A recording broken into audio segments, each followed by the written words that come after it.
The night they humiliated me as a gold digger began with the glitter of chandeliers and the cold sting of judgment. A moment so sharp it felt like it sliced straight through my soul. In a ballroom overlooking the Hudson River, surrounded by billionaires, politicians, and social elites, I stood alone in a borrowed dress, my hands trembling as whispers followed me like shadows. They thought I was nothing more than a desperate woman chasing luxury, unaware that beneath my calm face hid a past, a pain, and a truth powerful enough to shatter their empire. Before the story unfolds, if you believe in kindness, second chances, and the quiet power of resilience, take a moment to like this video, share it with someone who needs hope, comment your thoughts, and subscribe to the channel to stay inspired by stories that touch the heart. My name is Grace Whitman, and I grew up in a forgotten corner of Ohio, in a house that smelled of old books, coffee, and sacrifice. My father, Thomas Whitman, had once been a brilliant engineer, the mind behind several patented designs that quietly powered massive industries. But when my mother fell ill, he sold everything he owned to keep her alive, including his patents, signing them away to a corporation that promised him royalties and security. Those promises never came. Instead, we were left with debt, loss, and silence.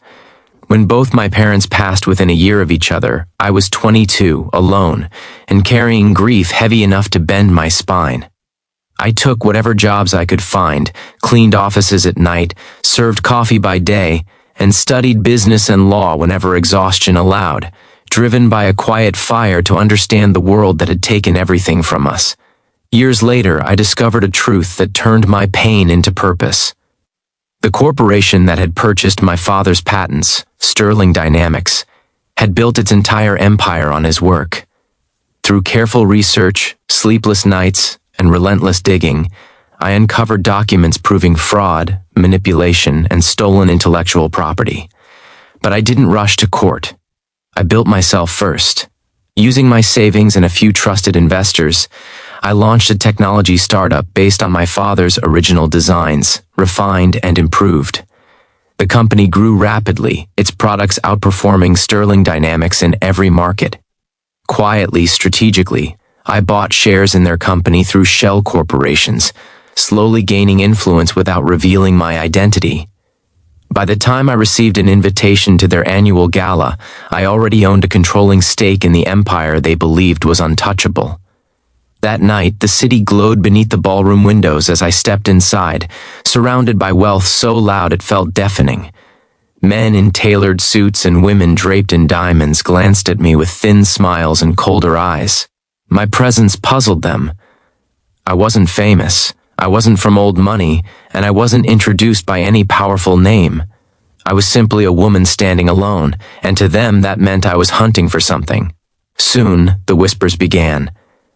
They followed my steps across marble floors, labeling me, reducing me, deciding my worth without ever asking my story.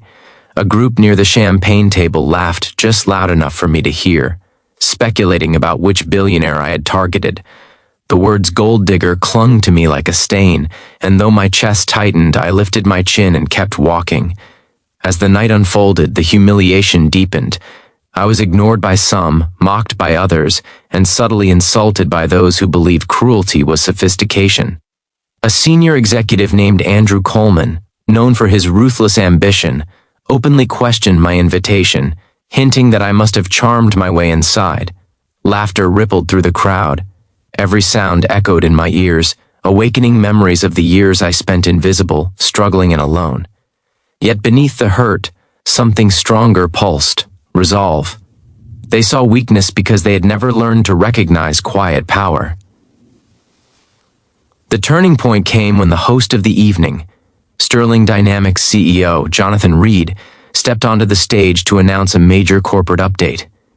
He spoke confidently about expansion, innovation, and dominance, unaware that his carefully constructed world was about to tilt. When he invited the principal shareholders to stand, I rose from my seat. A murmur swept across the room as heads turned, confusion written on their faces. Jonathan hesitated, scanning the crowd, clearly not recognizing me. The silence stretched, thick and electric, until an assistant rushed to his side, whispering urgently. Color drained from his face. In that moment, every insult, every laugh, every cruel glance felt suddenly insignificant. The truth had arrived. Jonathan announced that a recent audit had revealed a shift in ownership, and that the majority shareholder, who had until now chosen to remain anonymous, was present. All eyes landed on me. The room seemed to shrink, the air tightening as shock replaced arrogance. I walked toward the stage, my heart beat steady, my steps firm, and introduced myself as Grace Whitman, daughter of the man whose stolen ideas had built their empire. The story of my father's sacrifices, our loss, and my long journey unfolded not in anger, but in clarity. I spoke of justice, accountability, and the responsibility that comes with power. With each word, the weight of the past lifted, replaced by a calm certainty that the truth, once revealed, cannot be undone. The fallout was swift. Executives who had once dismissed me scrambled to offer apologies. Media outlets flooded the building, broadcasting the stunning reversal of fortune. Investigations were launched, lawsuits prepared, and long-hidden contracts exposed. Yet amid the chaos, I felt no triumph in their downfall, only a profound sense of closure. The empire they had built on exploitation was now mine, not as a trophy, but as a chance to create something better.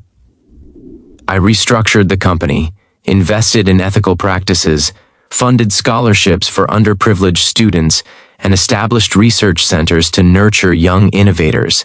The legacy I chose was not revenge, but renewal. In the months that followed, the world saw a different kind of leadership emerge. Factories adopted fair labor standards, communities once neglected received resources, and opportunities opened for those who had never imagined a place at the table. I often returned to my childhood town, standing before my parents' old home, feeling their presence in the quiet breeze. Their sacrifices had not been in vain. Through every challenge, their love had guided me, shaping a future that honored their memory.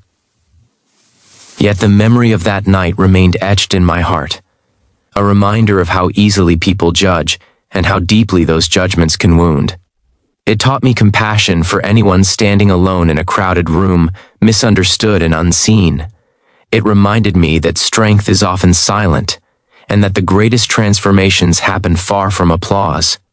Each time I faced a difficult decision, I returned to that moment, grounding myself in humility and purpose.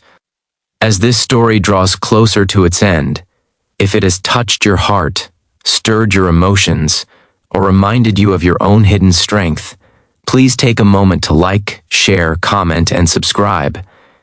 Your engagement helps these stories reach others who may need hope, encouragement, and a reason to believe again. And before the ending, I have a special request. Please comment the word faith if you believe that kindness and perseverance can change destinies. In the end, the night I was humiliated as a gold digger became the night I reclaimed my identity. It wasn't about wealth or power, but about dignity, resilience, and the courage to rise after being broken. My journey proved that no matter how small your beginnings, your story can still reshape the world.